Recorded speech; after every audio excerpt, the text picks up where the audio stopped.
Méthodologie de la dissertation juridique présentée par M. Cheikh Ibrahima Ndiaye, enseignant-chercheur en sciences politiques.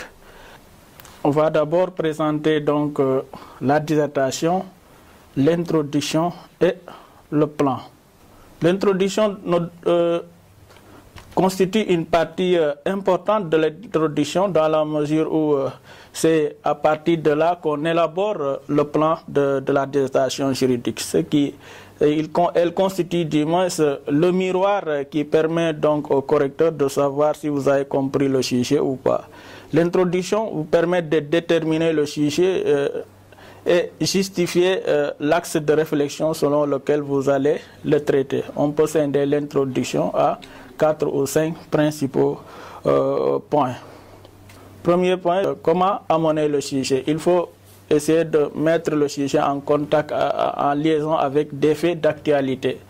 Par exemple, on peut prendre l'exemple de la révision constitutionnelle. Si on vous donne un sujet donc, portant sur la révision de la Constitution, il faut partir sur d'abord les sources de la règle de droit et camper le sujet sur la norme constitutionnelle qui est susceptible d'une modification. Et à partir de là, on pose le sujet. Cela nécessite d'être capable de traduire l'actualité en termes d'enjeux juridiques, ce qui nécessite un certain entraînement.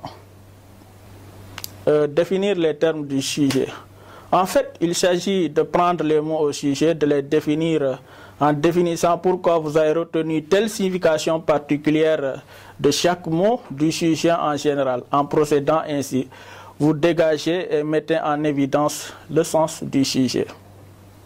Troisième point, délimiter le sujet si c'est possible. Par exemple, tout dépendra de la nature du sujet. Si on a un sujet comme la règle de droit, dans ce cas, l'étudiant doit mettre l'accent sur le domaine ou l'étendue du sujet. Par exemple, si on parle de la règle de droit, un étudiant peut se focaliser sur les conditions d'entrée en vigueur et dans ce cas, l'accent sera mis uniquement sur les conditions d'entrée en vigueur de la règle de droit. Il y a une autre possibilité, par exemple, l'étudiant peut choisir pour traiter le sujet les caractères de la règle de droit. Ce genre de délimitation est permise si le sujet est très vaste. La problématique. La problématique est le corps de l'introduction. Elle peut être interrogative ou affirmative, peu importe. En revanche, elle doit être claire, compréhensible et surtout pertinente, car c'est elle qui doit conditionner votre plan et non l'inverse. Après avoir dégagé la problématique, il reste à voir les intérêts que comporte le sujet.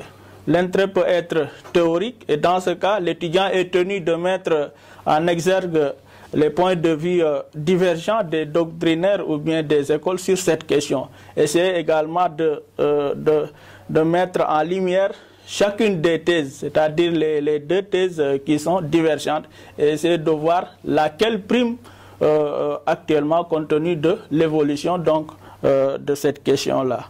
L'intérêt pratique, ça porte sur la connaissance tirée de l'étude du sujet. Cinquième point, ça porte sur la justification du plan. La justification du plan n'est rien d'autre que le résumé du développement de votre sujet. Ça doit porter sur les grands axes qui vont constituer la première partie et la deuxième partie. C'est-à-dire la première, mettre en exergue les sous-parties des différentes parties, à savoir donc le grand 1 et le grand 2. Après la justification du plan, suivi donc de l'annonce du plan. Dans l'annonce du plan, l'étudiant doit mettre en exergue les deux grandes parties qui vont constituer donc le corps de son devoir. Le plan doit être rédigé comme suit. Grand 1 sous partie A et B, grand 2 sous partie A et B. Et essayer de faire également de chapeauter chaque partie et faire des phrases de transition en quittant le B pour attaquer l'idée, l'autre idée. exercice d'application. Concernant l'exercice d'application, on a donné comme sujet la révision de la Constitution.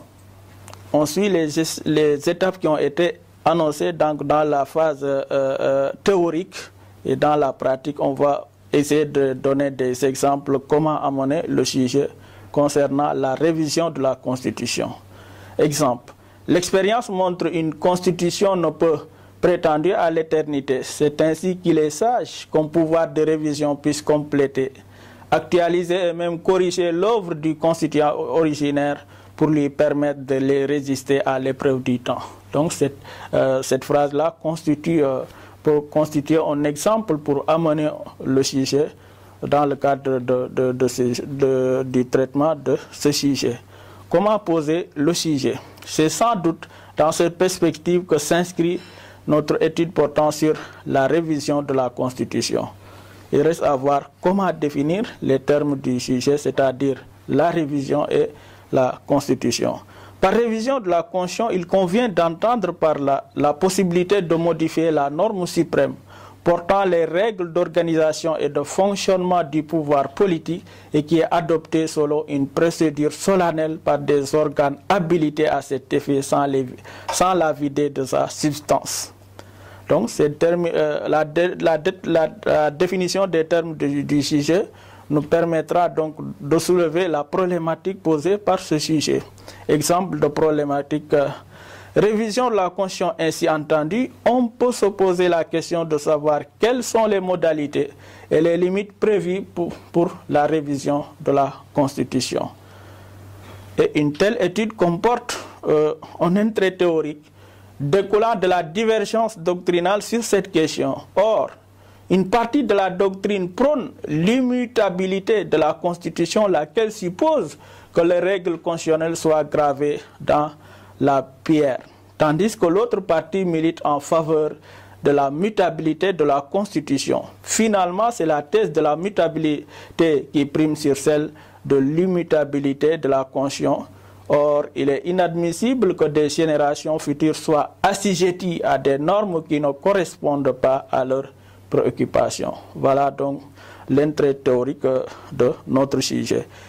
Ce sujet égal, l'étude de ce sujet comporte également un intérêt pratique découlant de la connaissance des modalités et des limites prévues pour la révision de la Constitution.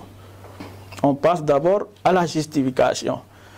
Ces intérêts ainsi précisés, il convient de souligner que le législateur sénégalais a prévu des modalités par lesquelles il est possible de réviser la Constitution à travers les articles 103 et 51 de la Constitution qui traitent successivement la question de l'initiative et de l'approbation du projet de loi portant révision de la Constitution en vue de permettre aux décideurs politiques l'opportunité d'ingérer de nouvelles règles favorables à la promotion de l'État de droit.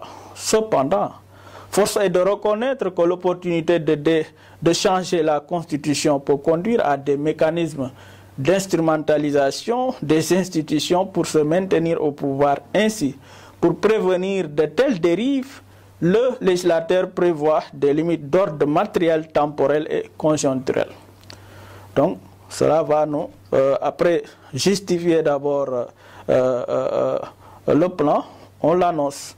Ceci dit, pour mener à bien notre réflexion, nous allons voir les procédures prévues par la révision de la Constitution grand 1 avant de voir les limites apportées au pouvoir de révision de la Constitution en grand 2. Voilà ce qui nous met fin donc à la méthodologie de la dissertation juridique.